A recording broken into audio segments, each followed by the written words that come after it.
에스겔 9장 1절에서 11절까지의 말씀을 제가 봉독하겠습니다. 또 그가 큰 소리로 내 귀에 외쳐 이르시되 이 성읍을 관할하는 자들이 각기 죽이는 무기를 손에 들고 나오게 하라 하시더라. 내가 보니 6사람이 북향한 윗문길로부터 오는데 각 사람의 손에 죽이는 무기를 잡았고 그 중에 한 사람은 가는 베옷을 입고 허리에 서기관의 먹그릇을 찼더라. 그들이 들어와서 놋 제단 곁에 서더라. 그룹에 머물러 있던 이스라엘 하나님의 영광이 성전 문지방에 이르더니 여호와께서 그 가는 베옷을 입고 서기관의 먹그릇을 찬 사람을 불러 여호와께서 이르시되 너는 예루살렘 성읍 중에 순행하여 그 가운데에서 행하는 모든 가증한 일로 말미암아 탄식하며 우는 자의 이마에 표를 그리라 하시고 그들에 대하여 내 귀에 이르시되 너희는 그를 따라 성읍 중에 다니며 불쌍히 여기지 말며 공의를 베풀지 말고 쳐서 늙은 자와 젊은 자와 처녀와 어린이와 여자를 다 죽이되 이마에 표 있는 자에게는 가까이 하지 말라. 내 성소에서 시작할지니라 하시매 그들이 성전 앞에 있는 늙은 자들로부터 시작하더라. 그가 또 그들에게 이르시되 너희는 성전을 더럽혀 시체로 모든 뜰에 채우라. 너희는 나가라 하시매 그들이 나가서 성읍 중에서 치더라. 그들이 칠 때 내가 홀로 있었는지라. 엎드려 부르짖어 이르되 아하 주 여호와여 예루살렘을 향하여 분노를 쏟으시오니 이스라엘의 남은 자를 모두 멸하려 하시나이까. 그가 내게 이르시되 이스라엘과 유다 족속의 죄악이 심히 중하여 그 땅에 피가 가득하며 그 성읍에 불법이 찼나니 이는 그들이 이르기를 여호와께서 이 땅을 버리셨으며 여호와께서 보지 아니하신다 함이라. 그러므로 내가 그들을 불쌍히 여기지 아니하며 공유를 베풀지 아니하고 그들의 행위대로 그들의 머리에 갚으리라 하시더라. 보라 가는 베옷을 입고 허리에 먹그릇을 찬 사람이 복명하여 이르되 주께서 내게 명령하신 대로 내가 준행하였나이다 하더라. 아멘. 이번 주간에 우리 비전트리 떠나는 우리 중등부, 고등부, 청년부 하는 학생들이 참여하고 있습니다. 보니까 아이들만 나온 게 아니라 아이들 부모도 보호자도 함께 나온 것 같습니다. 여러분 오늘 기도하실 때 우리 비전트리 떠나는 우리 자녀들을 위해서 기도해 주시기 바랍니다. 오늘 본문은요 8장에 이어서 에스겔이 보는 환상에 대해서 기록하고 있습니다. 그러니까 아직 실제로 일어난 일이 아니에요.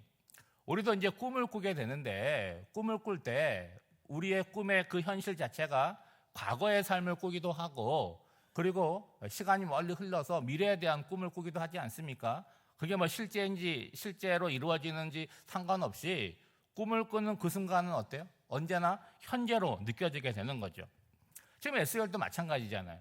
환상을 보고 있는데 미래에 벌어질 일을 보고 있지만 에스겔을 보는 시점에서 뭐가 되는 거예요? 현재가 되고 있다는 거예요. 그리고 그 심판이 이루어지는데 어디로부터 이루어지느냐? 거룩한 성전에서 시작이 된다는 거죠. 왜 성전에서 시작이 될까요? 가장 거룩하고 경건해야 될 장소가 우상으로 타락으로 물들었기 때문이라는 거죠. 오늘 본문은 이런 이야기입니다. 먼저 하나님께서 큰 소리로 부르시고 명하시는 거예요. 예루살렘 성전을 관할하는 자들로 하여금 사람을 죽이는 살상 무기로 무장을 하고 모이라고 소집 명령을 내립니다. 그 명령에 이제 6명이 나타나게 되는데 그 중에 한 명은 복장이 달라요.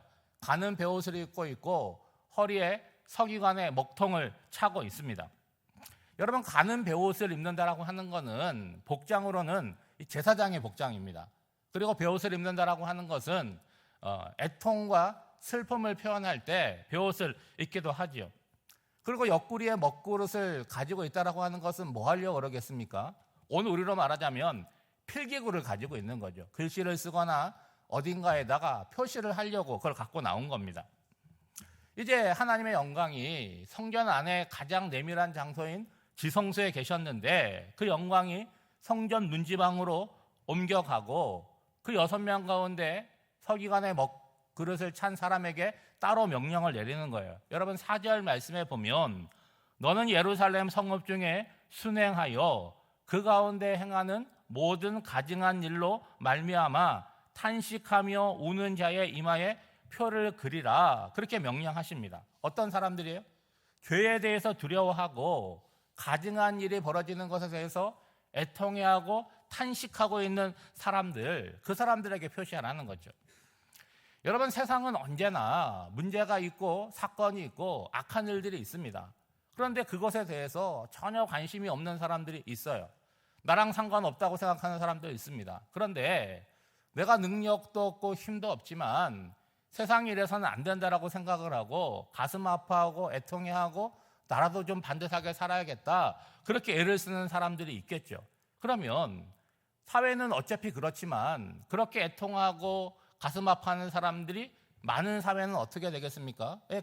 좋은 사회라고 얘기할 수 있겠죠. 여러분, 예루살렘의 현 현실을 볼 때 서기관에 의해서 이 이마에 표를 받은 사람의 수는 많겠습니까, 적겠습니까? 소수일 수밖에 없겠죠. 그 소수의 사람들은 그 사회에서 아무런 힘이 없습니다. 애통하고 탄식할 뿐이지 사회를 바꿀 힘이 없다는 거예요. 그렇지만 여러분, 오늘을 우리가 주어진 삶을 살아가는데 우리 사회에서 일어나는 여러 가지 일들, 또 우리 귀에 들려지는 여러 가지 불의한 일들에 대해서 여러분은 어떤 마음을 갖고 계십니까? 이러면 안 되는데 애통하는 마음이 혹 있으십니까? 나에게만 피해가 없다면 아무런 상관이 없지, 그런 마음은 아니셔야 될 거예요. 여러분, 나랑 상관없어요. 오늘은 나랑 상관없지만 내일은 어떻게 될지 모르잖아요. 우리 사회가 안전하고 건전해야지 우리의 삶도 바르게 살아갈 수 있고 우리 자녀들의 삶도 안전할 수가 있는데 오늘 당장 나에게 피해가 없다? 그러면은 오늘은 어떻게 무사히 넘겼지만 내일은 어떻게 하겠습니까? 여러분, 세상 돌아가는 것 잘 보셔야 돼요. 신문도 보셔야 되고 뉴스도 보셔야 되는 거예요. 우리가 이렇게 모여서 기도하는데 그저 우리 식구들만 위해서 기도하는 것, 그것도 안 하는 것보다 낫지만 우리가 발을 붙이고 살아가는 우리 사회, 이 땅 위해서 기도하셔야 되잖아요. 뉴스 보고 신문 보면 다 뭡니까? 다 기도 제목이 될 수밖에 없는 거죠. 여러분, 하나님께서 심판하기 전에 누구를 골라내시는 거예요? 그 사회에 대해서 애통해하고 가슴 아파하는 자들을 표시해서 미리 골라내신다는 거죠. 그런 다음에 나머지 5명 아니겠습니까? 이 사람들은 어떤 사람이에요? 살상 무기를 가지고 있는 사람들에게 명령을 하시는 거예요.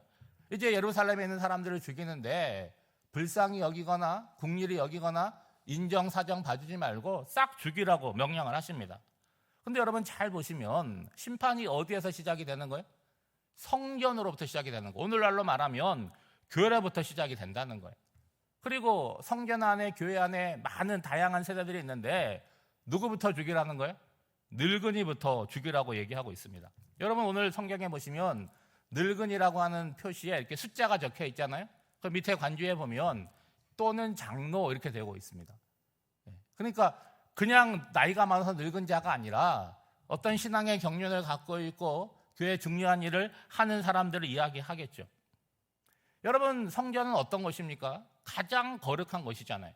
거기서부터 심판이 시작되고 모든 사람을 죽이는데 가장 먼저 죽임을 당하게 되는 사람들이 어떤 사람들이냐? 나이가 많은 사람들이라는 거예요. 여러분, 이유가 뭔지는 대략 짐작을 하실 거예요.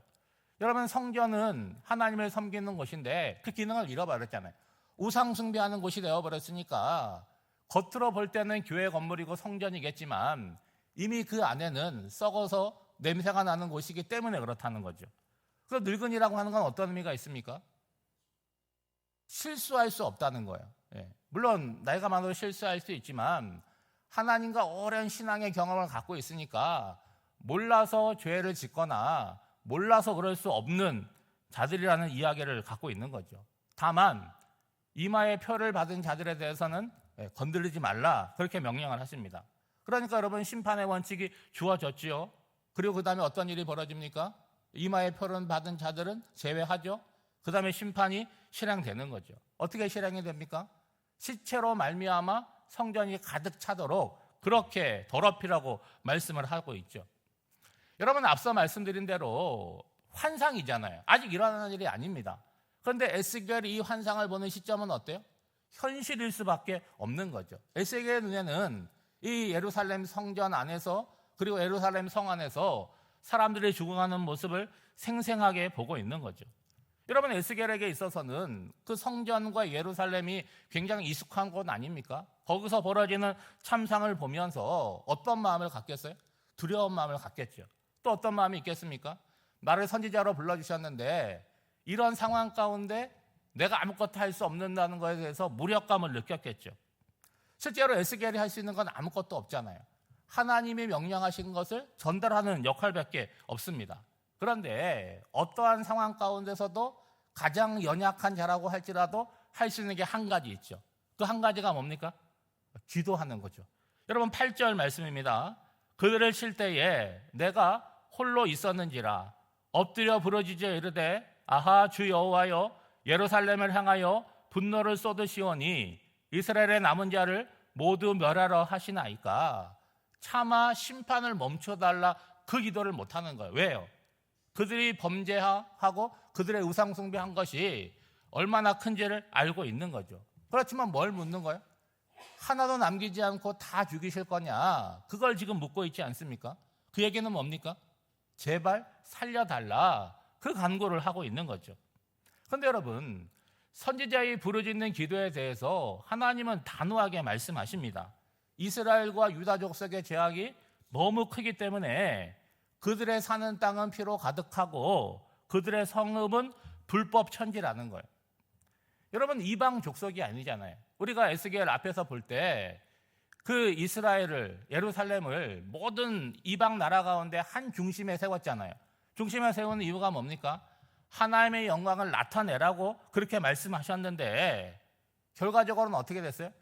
이방인보다도 더 못한 사람들이 되었다는 거예요. 그래서 9절 하반절에 보면 그들이 이런 식으로 말한다는 거예요. 여호와께서 이 땅을 버리셨으며 여호와께서 보지 아니하신다. 이 적반하장 아닙니까? 지금 누가 누구에게 관심이 없고 누가 누구를 버린 것입니까? 여러분, 이스라엘 백성들이 하나님의 선택을 받았음에도 불구하고 거룩함을 잃어버렸고 그들의 안중에는 하나님이 계시지 않는 삶을 살아가고 있는 거죠. 그런데 자신들의 저지른 죄악의 책임을 누구한테 돌리고 있는 거예요? 하나님에게 돌리고 있잖아요. 여러분, 이들이 왜 우상을 섬기는지 이유에 대해서 이들이 하는 말에 고스란히 담겨져 있지 않습니까? 여러분, 예수를 믿는다라고 하는 것, 그리고 이스라엘 백성들이 하나님을 섬긴다라고 하는 것은요, 우상을 섬기는 것과 완전히 다른 거예요. 깨어 있어야 되고 부지런해야 되는 것입니다. 하나님은 당신이 선택된 백성을 사랑하시지만 그 사랑이라고 하는 것은 모든 것들을 좋다 용납하시는 것이 아니라는 거예요. 하나님이 선택한 백성에 대해서는 더 철저하게 요구하시고 더 철저하게 감독을 하신다는 거예요. 그런데 그들의 관심을 돌리는 우상은 어떤 존재입니까? 나한테 아무것도 요구하지 않아요. 내 마음대로 생각하고 내 마음대로 살아가도 우상은 나를 꾸짖지 않습니다.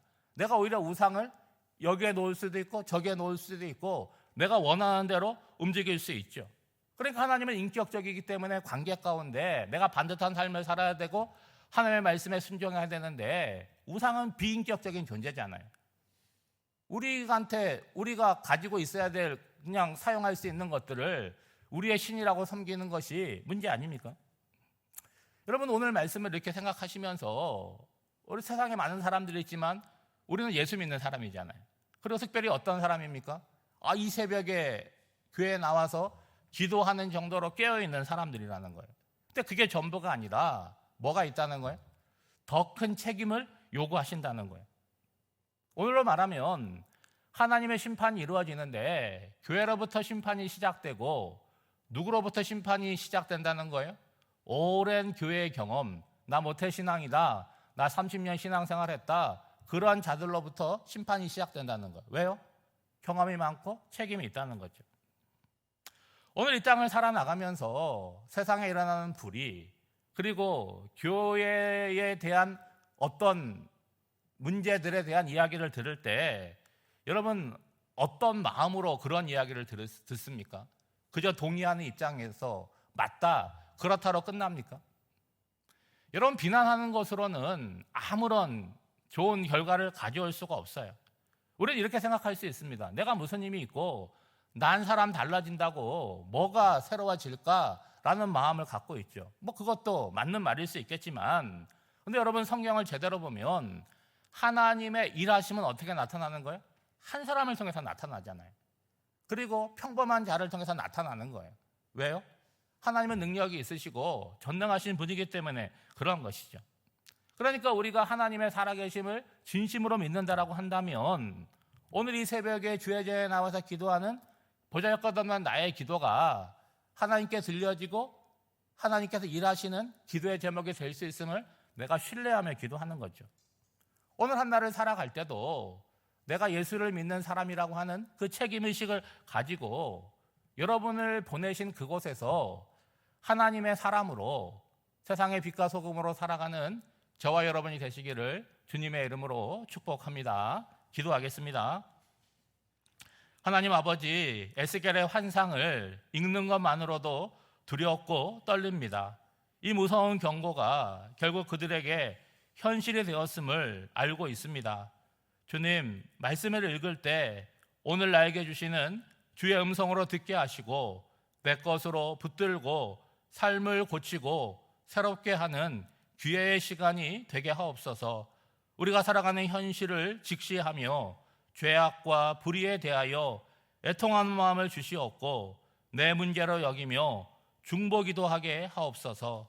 심판이 성소로부터 경험이 많은 늙은 자들로부터 시작됨을 보며 신앙 연수가 늘어갈수록 책임감을 가지고 반듯하게 살아가게 하옵소서. 우리 비전 트립을 떠나는 우리의 귀한 자녀들이 이번 주간에 새벽을 깨우며 준비하며 기도합니다. 우리 한 사람 한 사람을 하나님 기름 부어주시고 축복하여 주셔서 비전 트립을 떠나기 전에 이미 마음으로 뜨거워지고 준비되게 하여 주셔서 이번 비전 트립을 통해서 하나님이 보여주시는 것을 보게 하여 주시고 들려주시는 것을 듣게 하여 주시고 저들의 꿈과 비전이 명확해지는 그런 복된 시간으로 준비되게 하여 주시옵소서. 환우들을 위하여 기도합니다. 육신의 연약한 가운데 있지만 마음으로 지지 않게 하여 주시고 오히려 하나님을 더욱더 붙들고 의지하고 기도함으로 육신의 연약함이 믿음의 진보를 이뤄낼 수 있도록 도와주시옵소서.